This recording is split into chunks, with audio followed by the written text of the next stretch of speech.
అయినా రేపు ఉదయం 10 గంటల లోపల నేను అడిగిన జావా బైక్ ఇంటి బయట ఉండాలా, లేదా చచ్చిపోతాను. నిజంగా చెప్తున్నా, చచ్చిపోతాను నేను. ఇక నీ ఇష్టం. ఇంకా అట్ట అనబాకురా.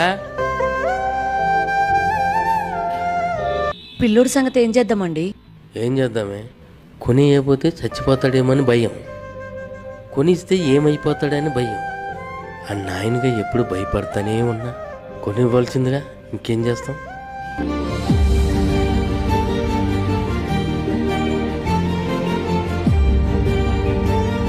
మామ పార్టీ ఎదరగొచ్చావురా. నైట్ 12 అవుతుంది, ఇంకా ఇంటికి రాకుండా ఏం చేస్తున్నావురా? డ్రింక్ అండ్ డ్రైవ్ లో పోలీసులు బైక్ పట్టుకున్నారమ్మా. నేను ఫోన్ చేస్తా ఉండుమ్మా.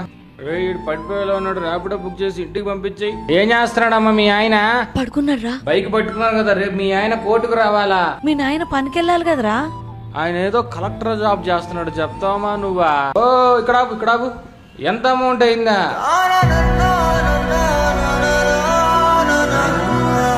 అసలు నువ్వు ర్యాపిడో చేయడమేంటి నాయన? ఏం చేస్తాం, నేను చేసే సెక్యూరిటీ జాబ్ వచ్చే 10,000 నీ పెట్రోల్ ఖర్చుకే సరిపోవు నాయనా. ఈ బైక్ ఎక్కడిది? మన ఇంటి పక్క రమేష్ లేడు, పగల ఆయన తోలుకుంటే రాత్రి నేను తోలుకుంటున్నాను నాయనా. ఎందుకు నాయన ఇవన్నీ నీకు? కొన్నిసార్లు కొడుకు కోరే కోరికలకి ఈ నాయన నిద్ర కూడా తాగట్టు పెట్టాలయ్యా.